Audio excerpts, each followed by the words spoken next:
Drip ఇరిగేషన్కు 5 acres పెట్టినారు ceiling. ఇప్పుడు అంటే మొత్తం 5 acres అయితే సరిపోతుంది అనుకున్నాం మేము. 10 acres కానీ పెడితే చిన్న వాళ్ళందరూ వస్తే మళ్ళీ పెద్దవాళ్ళకి మళ్ళీ పెట్టచ్చు. ఓకే, నేను ఒకసారి వర్కౌట్ చేస్తాను. 90% ఇస్తున్నాం. 90%. అది ఇప్పుడు పెద్దవాళ్ళకంతా అప్పుడు ఇంట్రొడ్యూస్ చేశారు. అది కాదు కదా, నీకు నాకు అఫోర్డబిలిటీ ఉంది కదా. అందరికీ నేను చెప్పి 10 acres వరకు పెడితే బాగుంటుంది. ఓకే, ఒకసారి వర్కౌట్ చేద్దాం, చెప్తాను, మాట్లాడతాను, నేను మాట్లాడతాను. ఇక్కడ వరకు 10 acres ఇచ్చేసాను అందరికీ. అందరిని పెట్టేయండి, ఎంతమంది పెడతారు చూద్దాం.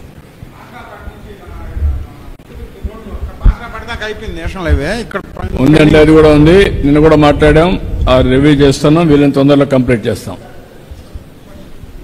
సుబ్రహ్మణ్యం వెనకండి బ్రీఫ్ గా, నాకు టైం మళ్ళా.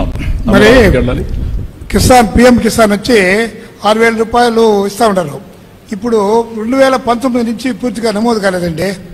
అందుకని మీరు చెప్తే అక్కడ అవుతుందని. ఏది పిఎం కిసాన్ అవన్నీ ఇస్తున్నారు కదా, అది 2019 నుంచి నమోదు కాలేదు కొత్తవి.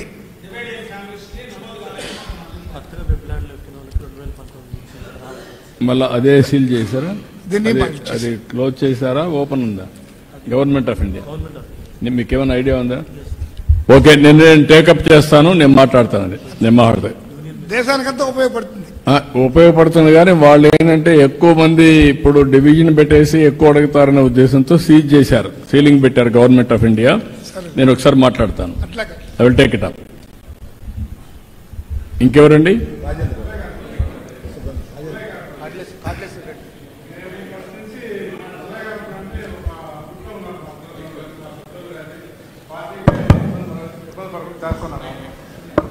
రెండోది వచ్చింది, మా ఊరంటే ఇక్కడ అనుమతి కూడా మాకు లేదు. ఇక్కడికి వస్తే మాకు ఏమాత్రం కూడా పంపిస్తామనేది కానీ, మేము మాట్లాడిస్తాం పెద్ద కానీ మాకు ఏది కానీ అందరితో మాట్లాడుతున్నాను కానీ సార్, అన్ని ఏరియాలు తీసుకుంటే ఒకటేసారి చేయలేమనే ఉద్దేశంతో ఇది ఒక ప్రూఫ్ ఆఫ్ కాన్సెప్ట్ కింద తీసుకున్నాం సార్. ఇది అవుతానే పుల్లయ్యగారపల్లి, కోటాల ఇవన్నీ కూడా తీసుకుంటే చంద్రగిరి దాకా అన్ని మొత్తం కాన్స్టిట్యూన్స్ అంతా తీసుకుంటాను, చేద్దాం. సార్, మా పుల్లయ్య గారిపల్లి ఒక బాలకృష్ణ నాయుడు అని మీకు తెలుసుంటుంది సార్, కొత్తపల్లి బాలకృష్ణ నాయుడు అని. ఆయన చనిపోయాడు, వాళ్ళ కొడుకు అనారోగ్యంలో ఉన్నాడు, వాళ్ళకి ఇల్లు లేదు సార్, పూర్తి ఇల్లు పడిపోయింది. వాళ్ళకి చిన్న సహాయం చేయమని రాసుకోండి, చేద్దాం. బాలకృష్ణ నాయుడు ఎమ్మెల్యే చెప్పండి, నేను చెప్పిస్తాను. సరే, థ్యాంక్స్. ఆయన భార్య పేరు రాసుకొని చేయండి సార్. ఓకే, చెప్పండి, ఏదైనా ఉంటే సజెషన్స్ ఉంటే చెప్పండి, లేకపోతే ఈ కాన్సెప్ట్ ని ఒకసారి పాంప్లెట్ వేసి డిస్ట్రిబ్యూట్ చేయండి. ఊరూరు డిస్ట్రిబ్యూట్ చేసి ఏమేం చేస్తున్నా వాళ్ళకు కూడా చెప్తే వాళ్ళు కూడా దీంట్లో అసోసియేట్ అవుతారు. సార్, మామిడి మానగడ్డకు దారి దగ్గర పెట్టుకోండి. మామిడి మానగడ్డకు రోడ్డు లేదు సార్. చిన్నపాటి వర్షం వస్తే కూడా ఆ కల్వర్ట్ వెళ్ళిపోతుంది సార్. ఇప్పుడు ఏమంటున్నాం, ఆ రోడ్లకి కూడా వచ్చేస్తుంది, ఆ కల్వర్ట్ కూడా వచ్చేస్తుంది, అన్ని వచ్చేస్తాయి. ఇప్పుడు అన్ని హ్యాబిటేషన్స్ వచ్చేస్తాయి. ఓకే అండి, కూర్చో నువ్వు కూర్చోమ్మా, అందరూ ఓహోన్ మహాని. ఏపీ ఫైబర్ మనకు లేదు సార్, ఒక 3 kilometers వరకు ఉంది ఏపీ ఫైబర్ సార్. 2015లో మీరు ఏపీ ఫైబర్ పెట్టారు సార్. అదేంటంటే మాకు ఇంకా అవైలబుల్ రాలేదు సార్. మా విలేజ్ ఫైబర్ మీరు తీసుకోండి. ఫైబర్ గ్రిడ్ చెప్తాను. ఎవ్రీ హోమ్ కంపల్సరీగా ఎంత గిగాబిట్ కావాలనో అంత ఇస్తాం. ఎడ్యుకేషన్ అన్నిటికీ ఇండ్లకు కూడా, అవి కూడా వైఫై కూడా ఇచ్చేద్దాం, అవి కూడా పెట్టుకోండి. ఓకే, ఇమ్మీడియట్ చేయమంటాను. అది కూడా ఒకటి దీంట్లో ఇన్క్లూడ్ చేయండి, ఫైబర్ కూడా, అది మిస్ అయ్యాం. చాలా సంతోషంగా ఉంది సార్, ఎందుకంటే ఇక్కడ స్థానికులందరినీ కూడా కూర్చొని పెట్టి మీరు డెవలప్మెంట్ విషయంలో మీరు మాట్లాడింది మాకు చాలా సంతోషంగా ఉంది. అదేవిధంగా చంద్రగిరి మండలాన్ని పూర్తిగా కూడా ఈ విధంగా చేస్తే మేము చాలా సంతోషపడతాం. అదేవిధంగా ఇది స్టెబిలైజ్ అవుతానే, ఎలాంటి ప్రాబ్లమ్స్ ఉన్నా అన్ని కరెక్ట్ చేసేస్తారు. దాని తర్వాత అది కూడా తీసుకోండి. అదేవిధంగా మాకు 30 సంవత్సరాల తర్వాత మంచి నాయకుడిని ఇచ్చినారు, బ్రహ్మాండమైన మెజార్టీతో గెలిపించుకున్నాం. మీరు తిప్పం తరహాలో డెవలప్ చేయండి.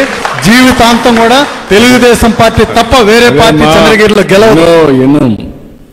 నేను అందుకనే చెప్తున్నా, మాటల్లో కాదు, నేను కూడా నా శక్తి ఎంత ఉంటే అంత శక్తి ఉపయోగించి సంక్షేమం అభివృద్ధి రెండు బ్యాలెన్స్ చేస్తున్నా, రెండు కూడా సమాంతరంగా ముందు తీసుకోవడానికి ప్రయత్నం చేస్తున్నా. మొన్నే ప్రధానమంత్రి వస్తే 2 లక్షల కోట్ల రూపాయలు గ్రీన్ హైడ్రోజన్ కానీ మిగిలిన ఇండస్ట్రీస్ అన్ని ఫౌండేషన్ ఇస్తాం. ఫస్ట్ టైం చరిత్రలో ఒకేసారి 2 లక్షల కోట్లకి ఫౌండేషన్ వేయడం అనేది.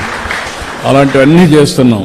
కానీ మీరు కూడా నాయకులనే వాళ్ళు ప్రజలతో మమేకం కావాలి, వాళ్ళకు మంచిగా ఉండాలి, వాళ్ళ సమస్యల పరిష్కారం చేయాలి. అట్లా కాకుండా మీరు కూడా తప్పులు చేస్తే మాత్రం ప్రజలు మనతో ఉండరు. ఇది అరుదైన అవకాశం. 175 సీట్లలో తెలుగుదేశం, జనసేన, బీజేపీ కలిస్తే 164 సీట్లు గెలిపించడం నా జీవితంలో ఎప్పుడు చూడలేదు. అంత నమ్మకం పెట్టుకున్నారు. నేను ఆ నమ్మకాన్ని ఇప్పుడు టెక్నాలజీ కూడా ఉపయోగించి మీరు చూస్తూ ఉంటారు. పెన్షన్ వచ్చిన రోజునే నేను మళ్ళా ఫోన్ చేసి అడుగుతున్నా, లేకపోతే ధాన్యం కొన్న రోజునే ఫోన్ చేసి అడుగుతున్నా. అదే సమయంలో అన్నా క్యాంటీన్లో భోజనం చేసే వాళ్ళకి ఫోన్ చేసి భోజనం ఎట్టుందని అడుగుతున్నా. ఆల్ బెనిఫిషరీస్ అందరిని అడుగుతున్నాం. రేపటి నుంచి ఇక్కడ హాస్పిటల్లో కూడా క్యూఆర్ కోడ్ పెడతాం. క్యూఆర్ కోడ్ పెడితే ఎవరైనా కంప్లైంట్ చేయాలంటే క్యూఆర్ కోడ్ కొట్టి మీ ఫోన్లో నుంచి మీరు మెసేజ్ పెడితే ఆటోమేటిక్ నాకు వస్తుంది. అది ఫీడ్బ్యాక్గా తీసుకుని కరెక్ట్ చేస్తాం. ఐవీఆర్ఎస్ ఉపయోగిస్తున్నా, క్యూఆర్ కోడ్ పెడుతున్నా, ఫీడ్బ్యాక్ తీసుకుంటున్నా. ఇవన్నీ నేను చేస్తా ఉంటే మీరు ఎమ్మెల్యేని పోగొడక్కర్లా, మిమ్మల్ని ఎమ్మెల్యే పోగొడక్కర్లా. అందరం కలిసి ప్రజలతో మమేకమవుదాం. శాశ్వతంగా అధికారంలో ఉంటే ఎక్కువ ప్రజలకు సేవ చేసే అవకాశం వస్తుంది. ఆ విషయం మీరు గుర్తుపెట్టుకోవాలి.